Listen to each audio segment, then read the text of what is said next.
The views and opinions expressed in this podcast are simply that, opinions. All are presumed innocent until proven otherwise in a court of law. Sensitive topics are discussed. Discretion is advised.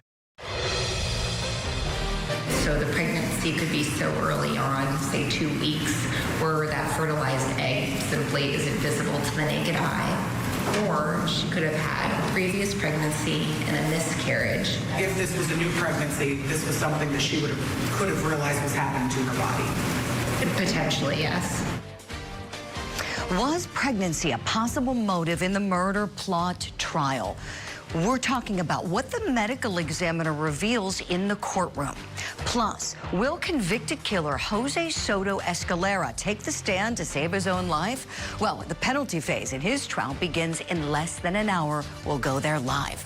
Plus, Diddy's defense team is laying out all the reasons for a lighter sentence. So will the music mogul get time served?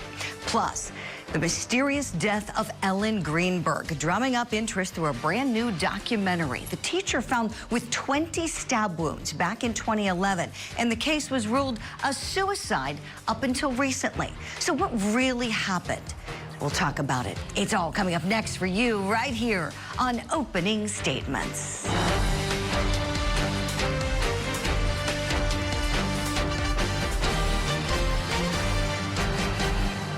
Good Wednesday morning to you, and welcome to Opening Statements. I'm Julie Grant. Are you ready for some coffee and some court? This is the program where we get you all warmed up and ready to go for the big day ahead on Court TV Live. So we're going to kick it off, as we always do, by having you grab that cup of coffee right now. It's time for my opening statement.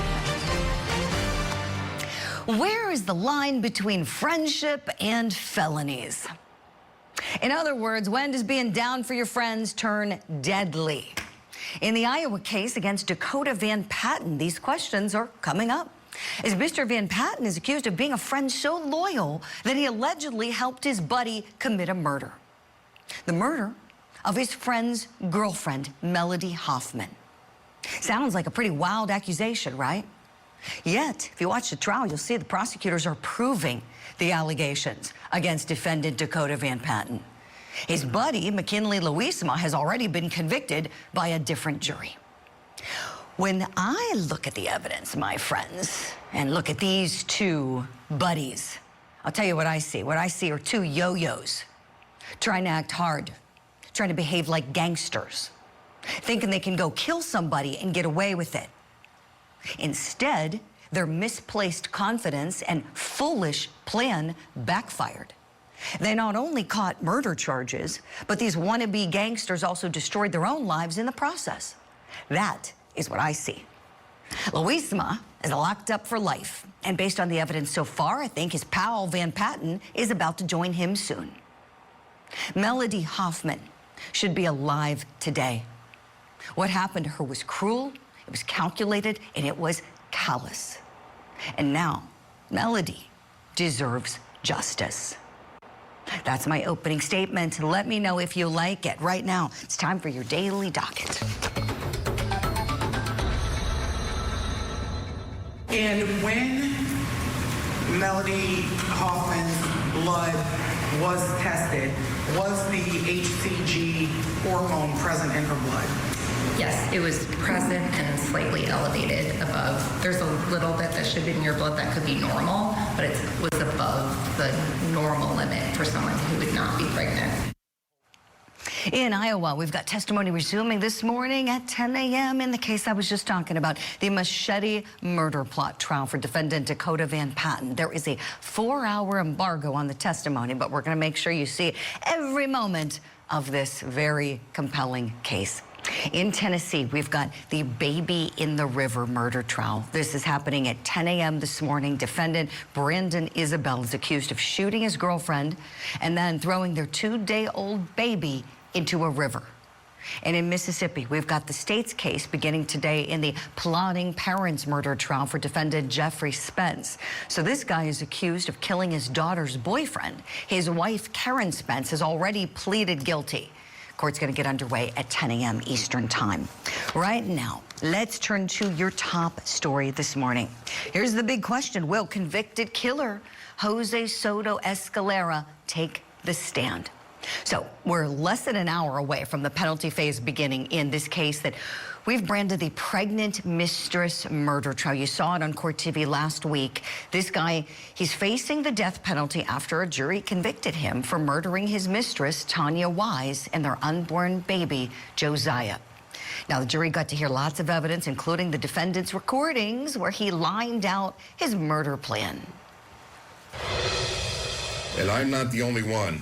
She's pregnant from that little that works there. She says it's mine, supposedly. I can't take chances. I lose everything. No, I am telling you the truth. If something happens to me, you already know. I'm going to blow her brains out so she doesn't talk. I have to do it, Eric. I have no other choice. I'm going to lose everything. What I need is someone to drive me. That's it. Both the state and the defense plan to call witnesses during the penalty phase. The jury's going to be considering aggravating and mitigating factors for both sides. Now, a majority is no longer needed in Florida. Remember, after the Nicholas Cruz case, it's only 8 out of 12 that's needed in order for the jury to recommend to the judge a death penalty imposition. So the question we're wondering, is this guy going to take the stand to try to save his life? What do you think? Hit us up on social media. Let us know. I want to bring in our legal eagles and talk about it with me this morning. Criminal defense attorneys Don Malarsic and Franz Borghardt. Great to see you, gentlemen. Okay, Don, let me begin with you. As you do a lot of death penalty work, tell me, your best educated guess, do you think we're going to see this guy take the stand?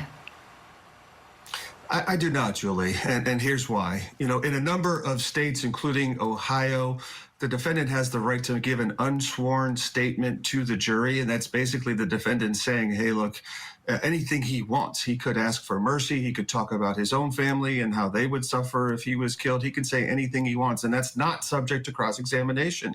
In Florida, the defendant does not have a right to give an unsworn statement, so any statement he gives is going to be subject to cross-examination, and that cross-examination of Mr. Soto Escalera would be brutal. It would be difficult. And honestly, as we say often, Julie, I just don't think the juice is worth the squeeze, and I don't see him taking the stand in his defense. I'm so glad we have you on the program, Don, to talk about this. I mean, that's a really important distinction you just laid out for us. You know, it just may not be worth it for this guy, especially because we know how bad these recordings were. You get a good prosecutor, he's toast.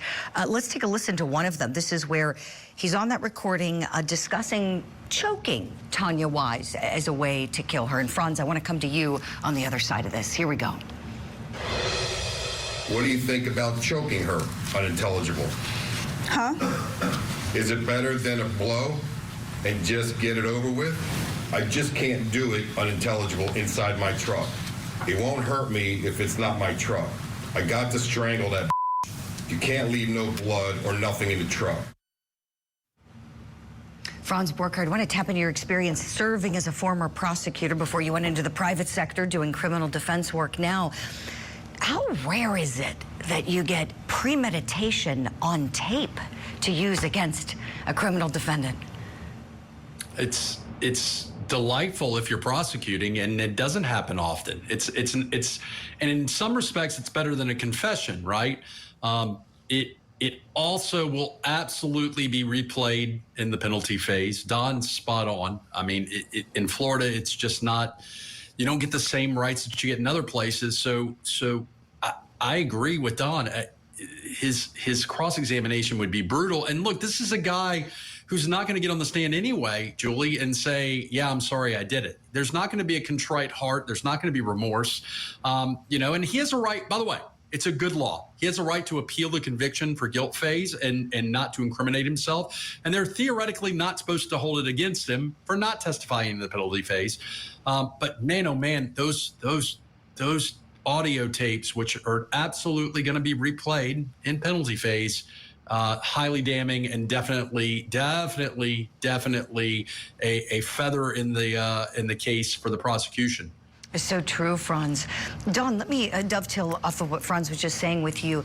When we think about the defense team's moves here in this penalty phase, would you kind of walk us through what they may be thinking in their strategy and how they're going to try to be effective in front of this same jury?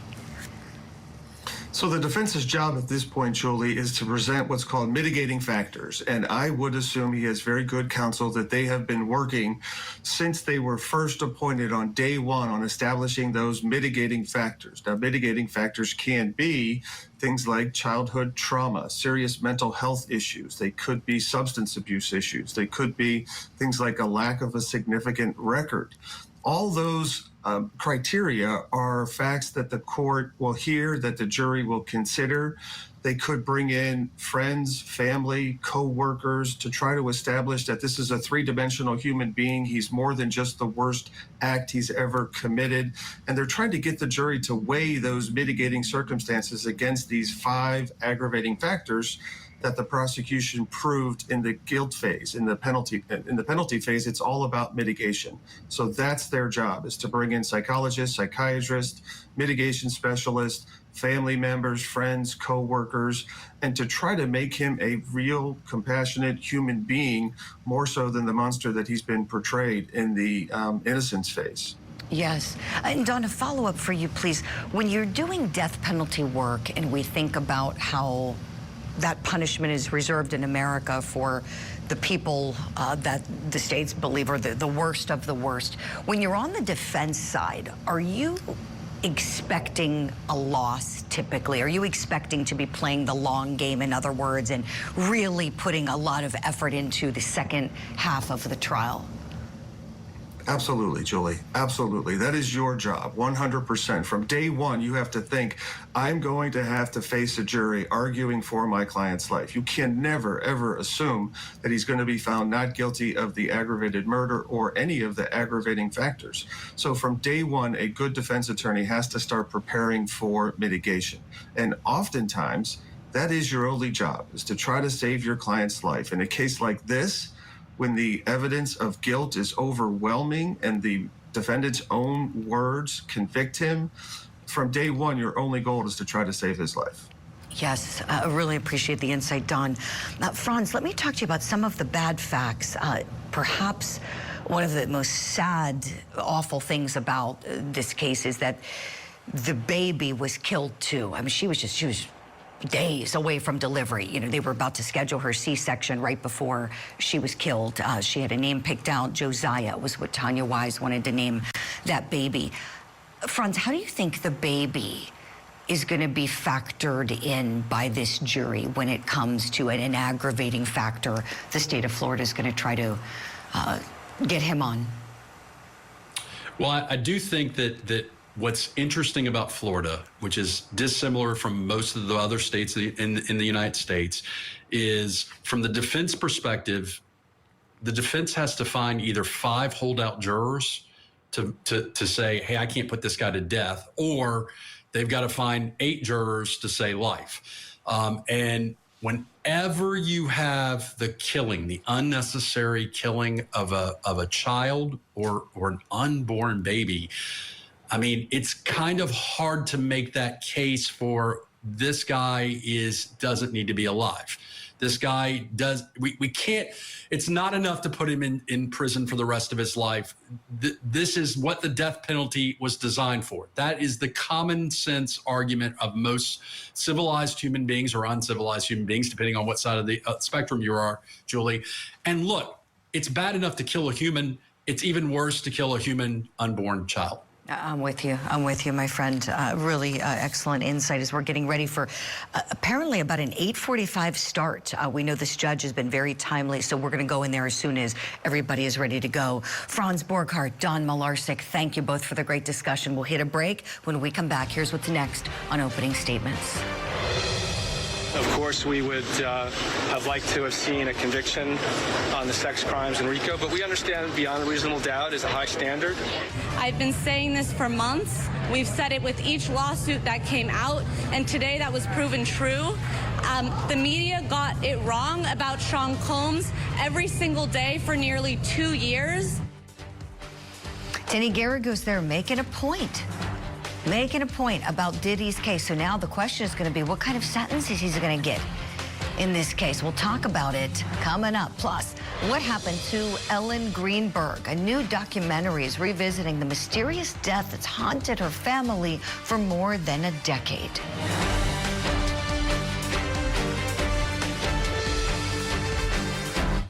The Court TV podcast will return. Today's a great victory. It's a great victory for Sean Combs. It's a great victory for the jury system. You saw that the Southern District of New York prosecutors came at him with all that they had. They're not stopping, but one thing stands between all of us and a prison, and that is a jury of 12 citizens. And we had a wonderful jury. They listened to every word, and they got the situation right, or certainly right enough. Sean Diddy Combs and his legal team certainly had reason to celebrate after he was acquitted of racketeering and sex trafficking charges in July. But the date where he'll return to the courtroom is coming up soon, October the 3rd. And what will happen remains in the balance. So Combs' legal team, they're asking the judge to sentence him to no more than 14 months in prison for his convictions on 2 lower-level prostitution-related charges. And because he served so much time ahead of the case going to trial, that could allow him to walk out of federal custody almost immediately after his sentencing. Combs' defense team had this to say in a writing to the court, quote, Mr. Combs' celebrity status in the realms of music, fashion, spirits, media, and finance has been shattered, and Mr. Combs' legacy has been destroyed. Goes on to say that Combs has served over a year in one of the most notorious jails in America, yet has made the most of that punishment. It's time for Mr. Combs to go home to his family so he can continue his treatment and try to make the most of the next chapter of his extraordinary life, end quote. Now, the federal prosecutors have stated that they will be urging the court to keep Combs locked up for a number of years. So we're asking this morning, will Diddy get time served? Let's talk about it. Still with me, high-profile criminal defense attorney Don Milarczyk, and want to welcome in the editor-in-chief of the Hip Hop Inquirer, somebody who watched every single day of this trial in the courtroom, Dennis Byron. Great to see you both on this. Okay, so let's start with the idea that he could potentially walk out if he gets time served. And Don, with this being a legal question, I want to start with you here, please, because I don't want everybody to think of him as Diddy. He's any other defendant, is he not, when it comes to how he should be treated in a court of law in America? Well, Julie, yes and no. And here's what I mean by that, right? He is treated just like everybody else, but the court, one of the requirements of the court is to take a look at, the history and characteristics of the defendant. And the defense did a great job in their sentencing memo of pointing out, who Sean Combs is. He has some very significant mental health issues. He has obviously a substance abuse history. He also has incredible ties to his family, his children.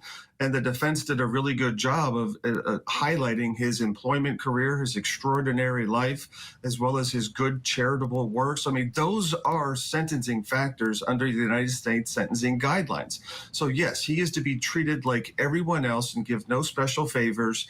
However, the defense's job is to highlight those unique sentencing factors that apply exclusively to Sean P. Diddy Combs. And they did a fantastic job highlighting all those criteria. And most importantly, the court is supposed to avoid sentencing disparities. That's one of the factors the court has to consider.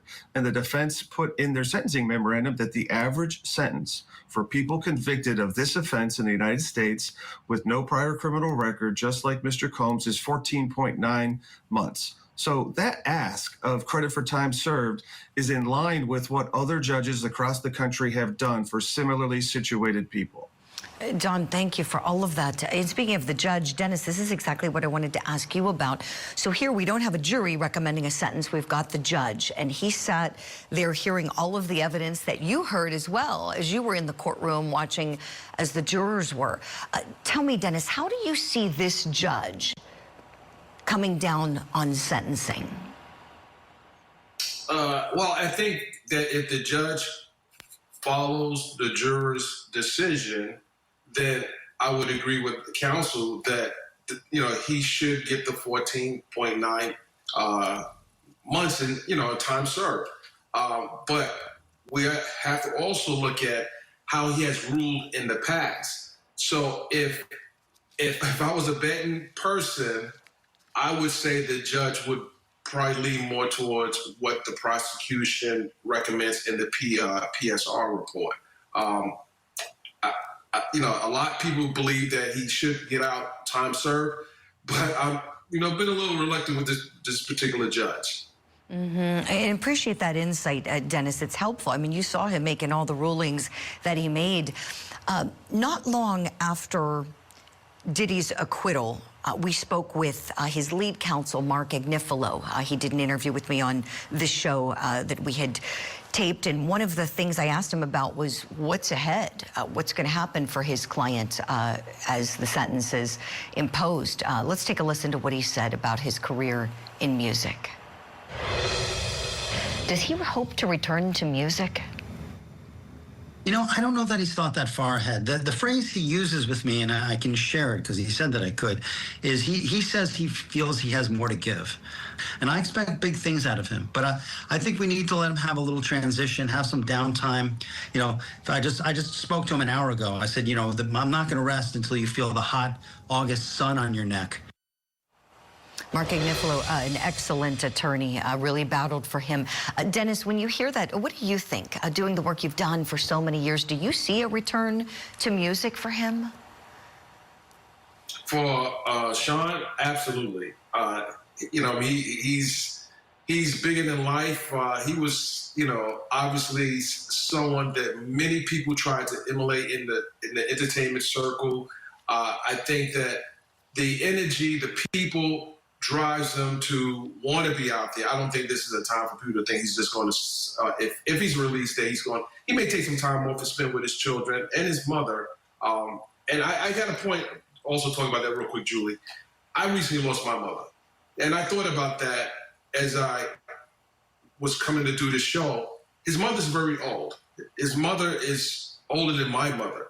And I don't think this should be a sentence that would be more punitive than what he was actually convicted of. So I hope the judge takes everything in consideration with his children. He has an aging mother who showed up pretty much every day.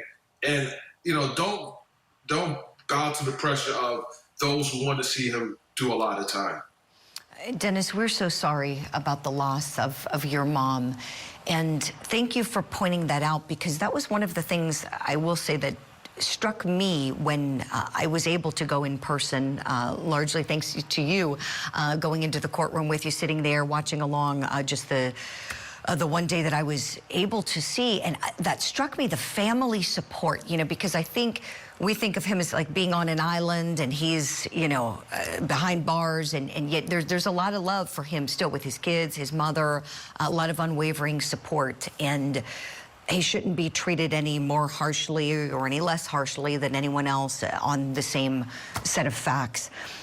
So I want to talk a bit about the testimony and his reputation, because we know the jury found what they found, but it's a fair question. Can he ever rebound from the allegations that he was acquitted of? Let's listen. So starting with blood, how would blood get on the linens at freak-offs? I was expected to have freak-offs on my period. Who expected you to do freak-offs on your period? Sean. Who decided how many entertainers you would be with in a single hotel night? Sean. How did you feel during the freak-offs when Sean beat you? Worthless, just like dirt, like I didn't matter to him. But that I was nothing, like absolutely nothing. How did you react to seeing news coverage and social media posts about Cassie's lawsuit? Because there was 3 specific pages that was just a harrowing resemblance to what I was experiencing. So we know before all of the allegations in civil court, and then of course in this federal case we're talking about, this guy was one of the most powerful people in music and entertainment in the world. Since then, his presence has been removed from numerous business opportunities, including being stripped of an honorary doctoral degree from Howard University. So as he's waiting to learn his fate, what is the public perception of him now? And I would add, is it a fair perception? Because I'll be the first to say, the trial was not what I expected it to be. We heard all of these wild things about these parties, and we heard about potentially minors and just, I mean, crazy things were out in the court of public opinion. The trial wasn't about anything like that. It was about his conduct within 2 relationships. That's what it was. And so I think for a lot of people who may not have paid attention to the trial, they may still be thinking these crazy things. Dennis, I want you to weigh in first on this, please.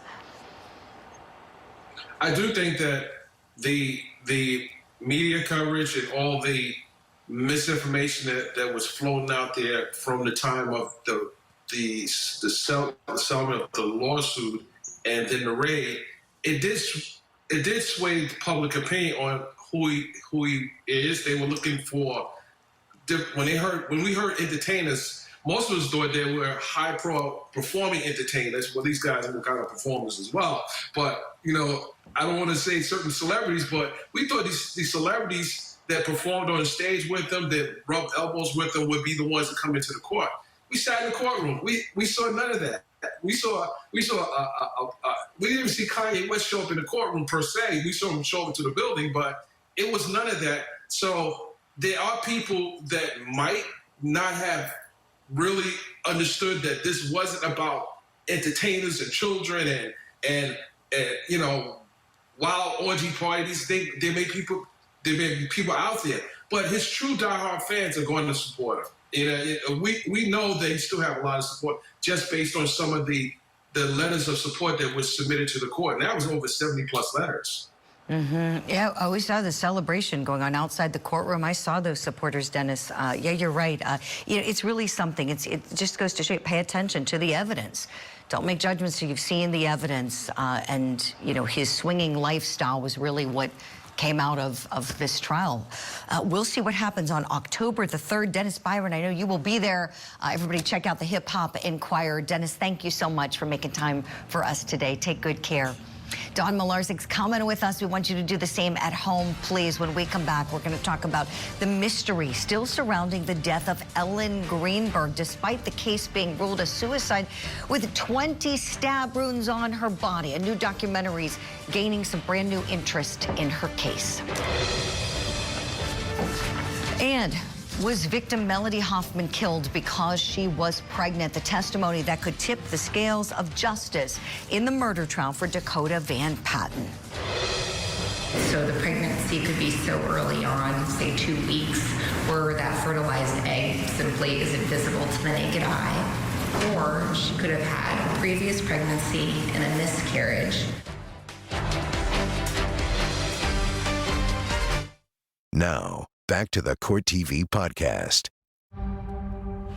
This morning, we're shining our spotlight on the suspicious death of Ellen Greenberg, a first-grade teacher found stabbed more than 20 times in her own apartment. And now a new docuseries that her family and friends are hoping will shed some light on her is coming out. It's called Death in Apartment 603, What Happened to Ellen Greenberg? Let's take a look. Help, need an emergency now. My fiance's on the floor with blood everywhere. Please hurry. There's a knife sticking out of her heart. Oh, no. Oh, no. It was January of 2011 when Greenberg was discovered dead by her fiance. She suffered more than 20 stab wounds. Philadelphia medical examiner initially ruled Greenberg's death a homicide before switching it to suicide. How was this ruled a suicide? It just does not add up. I have investigated stabbing suicides in my career, but I've never seen anyone stab themselves in the back. My goodness. Now, this is going to come out on Hulu. Ellen Greenberg was discovered by her fiance, a guy named Sam Goldberg, back in 2011. He told police that he had to bust into the apartment because the door was locked from the inside.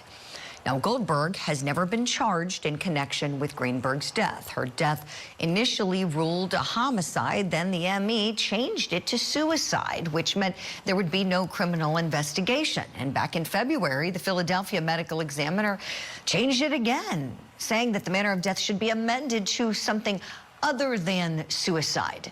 And the city has agreed to reopen the case with the current ME. So some progress is being made here.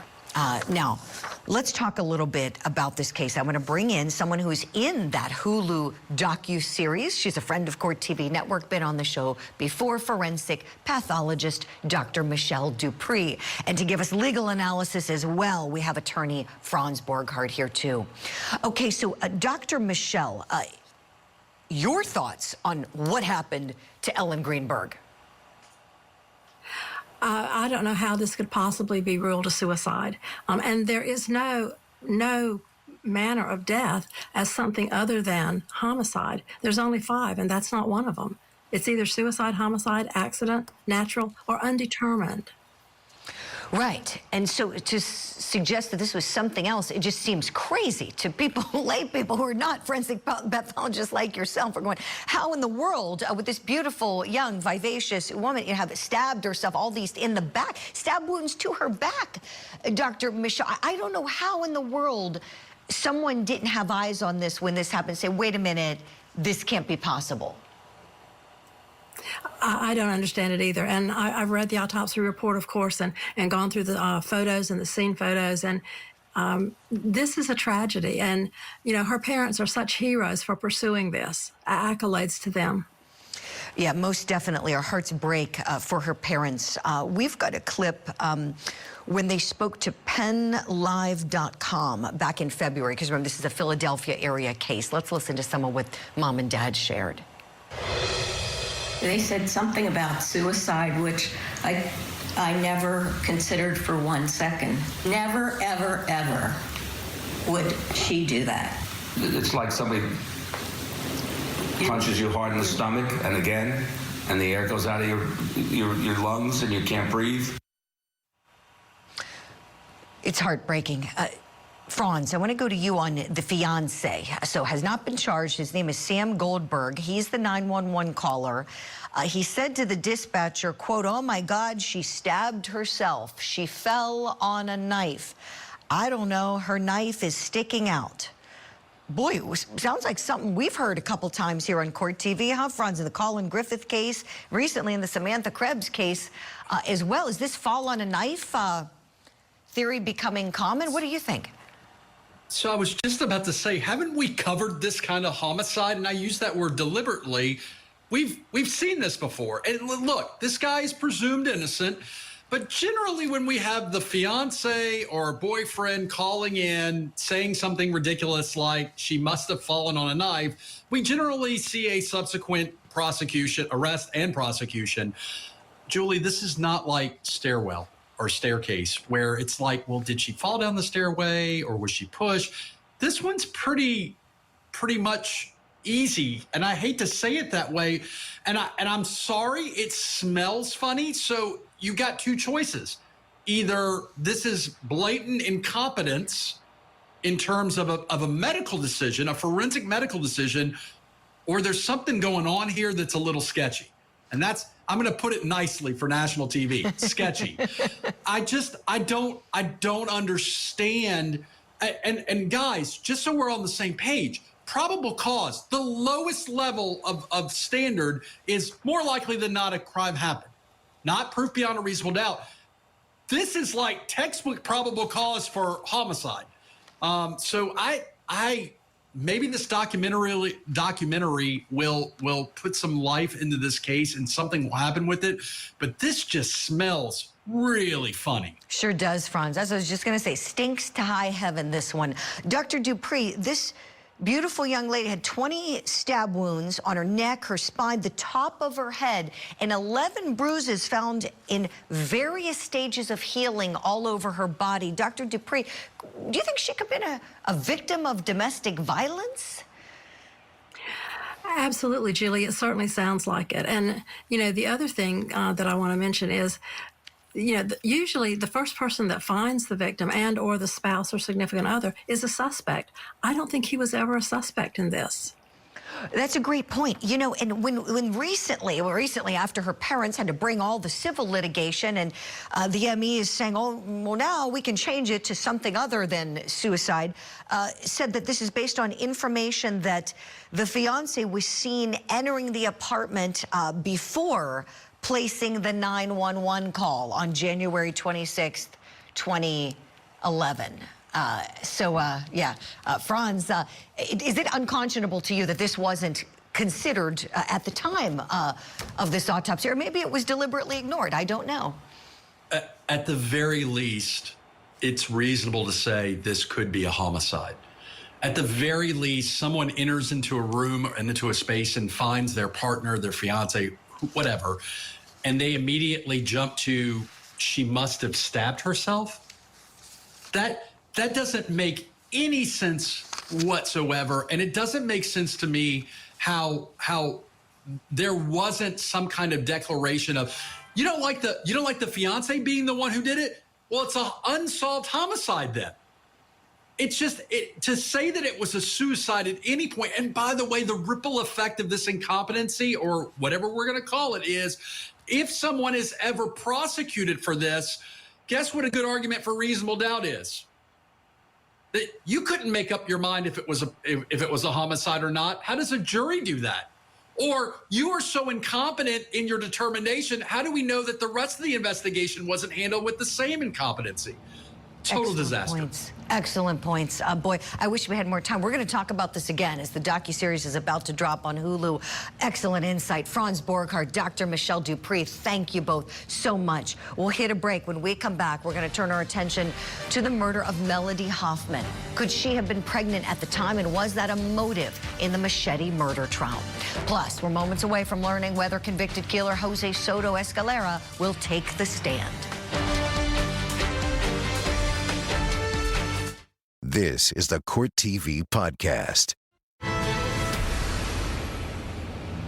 Pregnancy could have been the motive in the machete murder plot trial, as testimony from the medical examiner may be tipping the scales of justice for the jury in Iowa. Dr. Kelly Cruz testified Wednesday, revealing a shocking discovery while performing the autopsy of victim Melody Hoffman. She told the jury that Melody could have been pregnant around the time of her death, which could point to possible motive. There would be two options. It was very slightly elevated, so the pregnancy could be so early on, say 2 weeks, where that fertilized egg simply isn't visible to the naked eye. Or she could have had a previous pregnancy and a miscarriage. Once that occurs and those products of conception are removed from the body, HCG starts to trend down, and it was potentially just trending down to normal. Now, on cross, the attorneys for defendant Dakota Van Patton pointed out the uncertainty of that possibility. Can you at all date when that miscarriage would have occurred prior to this? No. Are we talking days, weeks? It would be dependent upon how far along she was in her pregnancy to begin with, so the HCG level she started with. So it's hard for me to know, and every person's different. So without knowing how long she had been pregnant, you wouldn't be able to tell us how long it's been that she miscarried. Correct. Let's talk about this. Let's bring in criminology expert, author, and professor at St. Thomas University, Dr. Debbie Goodman. Good morning, Dr. Debbie. We want to know what you think about this. Was the possible pregnancy a motive here? Yes, good morning, Julie. I think that is the motive. You know, Harvard University School of Public Health, Julie, conducted a 2022 study and found that the #1 cause of death among pregnant women in the United States is homicide. And by whom? By their intimate partners. So, Julie, I think that is the focal point of this case, and we have seen it time and again on your show, the various high-profile cases from Scott Peterson and the death of Lacey and unborn child Connor. Chris Watts, the death of Shannon, their unborn child, Nico, and two beautiful little girls, Celeste and Bella, and also allegedly the Massachusetts police officer, Matthew Farwell, and his pregnant mistress, who is now deceased, Sandra Birchmore.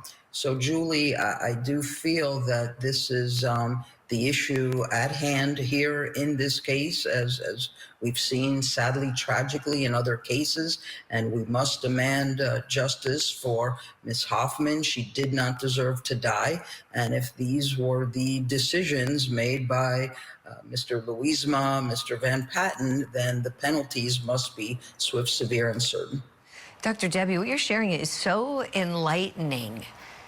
It's making me wonder if, as a society, if we're largely unaware that pregnancy can be a dangerous time for a woman, depending upon the relationship that she may be in.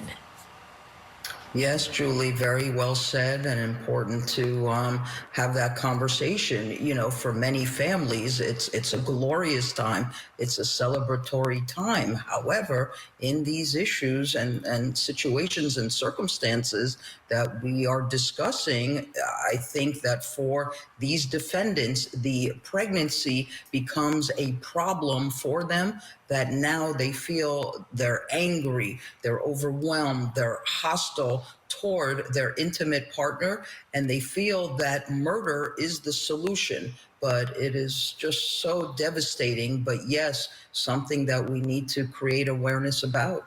Right. You know, Dr. Debbie, we know you're a very busy person. Of course, I keep thinking about the other case we're showing on Court TV, the Jose Soto Escalera case. Does this also kind of come to mind for you as you think about what may have happened to Melody Hoffman with Mr. Van Patton, allegedly?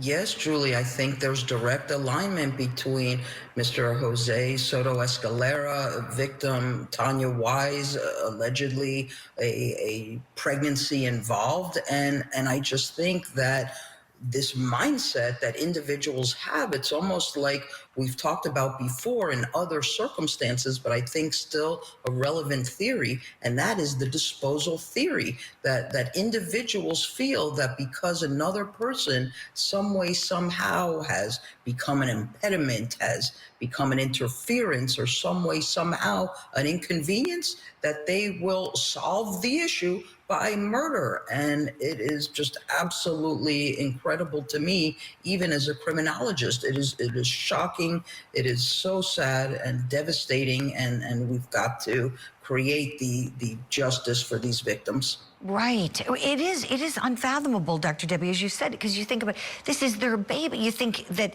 wouldn't that stop things? Like, logically, even if they're upset with the partner for whatever reason, you know, you would think it might cause them to pause and hesitate, but here we're seeing examples. I'm so glad we have you here to talk about this as we're getting ready to watch Mr. Soto Escalera start his penalty phase this morning. So really appreciate it.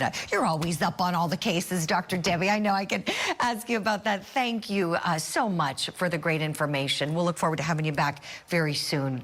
Friends at home, thank you for being with us for opening statements this morning. We love your company every weekday morning. You can always share the episodes, watch them again if you miss them. Go to courttv.com. We put them up on that link there under the show's tab. That's all for this episode of Opening Statements, my friends. I'm your host, Julie Grant, and it's been great being with you. On this show, I am calling out any pants on fire moments in our big trials and true crime stories, and I want you to come along with me. Opening Statements is live every weekday morning at 8 a.m. Eastern on Court TV. Thank you for downloading this episode. Please subscribe, leave a review, and share it with your friends. You can watch past shows anytime you like on courttv.com.